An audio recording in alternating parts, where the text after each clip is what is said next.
You know, for the last 400 years, there's been one single invention that's been our window, our doorway, really, into worlds we never even dreamed existed. I'm talking, of course, about the microscope.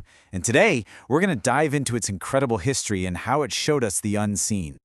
So think about that for a second. What if you really could see a world hidden inside a single drop of water? It sounds like fantasy, right? But that question, that's the heart of this whole story. The microscope was the very first tool that let us answer it. And what we found was just staggering. Invisible life absolutely teeming everywhere. In water, on every surface, even inside our own bodies. All right, so let's start right at the beginning. Before we even get into how these things work, we've got to talk about why they were such a game changer. The whole point was to reveal a world that was completely hidden from us. Okay, take a look at this. This beast is a modern fluorescence microscope. It's a seriously powerful piece of kit that lets scientists literally watch the tiny machines inside a living cell do their thing in real time. It's absolutely incredible. But it makes you wonder, right? How on earth did we get from a world where none of this was even imaginable to, well, this? You know, the name itself kind of gives the game away. It comes from two ancient Greek words, mikros, which means small, and skopeo, which means to look at. So a microscope is literally a small looker. That's its job, plain and simple, to make the invisible visible. So how did we get here? To figure that out, we need to jump in our time machine, wind the clock back a few hundred years, and see how this whole crazy idea got started. And our story really kicks off with the OG instrument, the light microscope. This is where it all began, with just a handful of really curious people and some simple glass lenses, who ended up completely changing how we see reality. And you know what's wild? The beginning of all this happens super fast. Around 1620, the first real compound microscopes start popping up in Europe, probably made by guys who were already making eyeglasses. But then, boom, the whole field just explodes in the 1660s and 70s, and it's all thanks to two main guys, Robert Hooke and Antony von Leeuwenhoek. Now, these early microscopes were often these really ornate, beautiful things, almost more like works of art or fancy toys for rich people than serious scientific tools. But that all started to change with a guy named Antony von Leeuwenhoek. And here's the thing, he wasn't some famous professor, he was a cloth merchant, a draper, from the Netherlands, who just happened to have this insane patience and an unbelievable talent for grinding tiny lenses. And when I say talent, I mean it. His skill was just astounding. He was using a device that was basically just one tiny, perfectly crafted lens held in a little metal plate. And with that, he was getting magnifications of almost 300 times. That's what let him become the very first human being to see bacteria and protozoa. He called them his animalcules, these tiny little swimming creatures. At the same time, over in England, you had Robert Hooke, and his job was basically blowing everyone's minds. He published this book in 1665 called Micrographia, and it was an absolute sensation. It was packed with these super detailed drawings of what he saw. For the very first time, people could see what a flea looked like up close, or see the tiny, boxy structures in a piece of cork. He's the one who called them cells, by the way. Hooke's book made the invisible world real for everybody.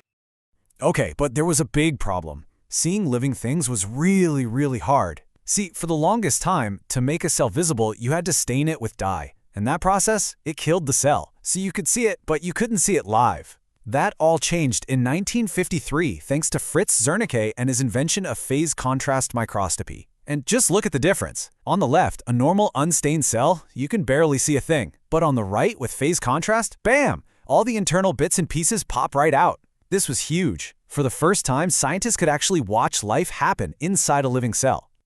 But even with all these cool tricks, the light microscope has a hard limit. It's just physics. Because light itself travels in waves, you literally cannot see anything that's smaller than the wavelength of light. It's like trying to pick up a single grain of sand with a giant shovel. So, to see even smaller stuff, scientists had to hit a wall, and they realized they had to ditch light completely. So what do you use instead of light? Electrons. That was the genius solution, the electron microscope. Instead of a beam of light, you use a beam of electrons, which have a way shorter wavelength. And you can't use glass lenses to focus electrons, so you use powerful electromagnets instead. The result? It wasn't just a small step up, it was a mind-boggling leap. We went from a resolution limit of about 250 nanometers all the way down to less than 1 nanometer. Just an incredible jump. And this was the machine that kicked it all off. This prototype, built by Ernst Ruska back in 1933, this was the very first transmission electron microscope, or TEM. It was a totally new way of seeing, so revolutionary that, get this, it earned Ruska the Nobel Prize, but not until more than 50 years later. Talk about playing a long game. This new technology pretty quickly split into two main flavors. First, you've got the TEM, the transmission electron microscope. Think of it like an X-ray. It shoots electrons through a super thin slice of something to see what's on the inside. Then you have the SEM, the scanning electron microscope. This one is more like sonar. It bounces electrons off the surface of an object to build up this incredibly detailed, 3D-like picture of its texture. And the difference in what they show you is just wow. Look at this. On the left, that's a TE image, right? It's like we've sliced a cell in half and we're looking at all the tiny machines inside. Then on the right, that's an SEM. It gives you this almost alien-looking, super detailed 3D view of the surface of a leaf. Just two different, amazing windows into this tiny, tiny world. So what's the big deal? Why did this matter so much? Well, for one huge reason. For the first time ever, we could actually see a virus. These things were one of our oldest and smallest enemies, and they were completely, totally invisible to even the best light microscopes. Now, suddenly we could see them, study them. This one breakthrough basically created the entire field of virology and changed medicine forever. But of course, we didn't stop there. Humans never do, right? The quest to see even smaller just kept going. And in the last few decades, we've gone beyond just seeing. We've entered a whole new realm that sounds like it's straight out of science fiction. This graph right here tells the whole story perfectly. Look at the black squares. For centuries, optical microscopes got better and better, but then they just hit a wall, a physical limit. That's that flat line. Then, check out what happens in the 1930s. The electron microscope shows up, and that red line, the one that just shoots straight up, that might be one of the biggest, fastest leaps forward in our ability to see ever, in all of human history. Okay, and if you thought that was cool, the next chapter is where things get really wild. The latest, most advanced microscopes are called scanning probe microscopes, and they don't use light, they don't use electrons. In fact, they don't see at all. Instead, they have this incredibly fine probe, like a tiny record needle, that physically feels the surface of a sample. It literally traces the outlines of individual atoms. This right here is the first atomic force microscope, which got its inventors a Nobel Prize in 1986. And its power is just, it's hard to wrap your head around, because that probe is physically touching the surface. It's so precise that you can use it to not just see individual atoms, you can actually pick them up and move them around. Think about that. We can now literally build things atom by single atom.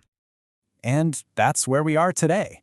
In just 400 years, which is not that long really, we've gone from spotting tiny creatures swimming in a drop of pond water to physically rearranging the fundamental building blocks of our entire universe. It just leaves you with this one huge, exciting question, doesn't it? What's the next unseen world that we're about to discover?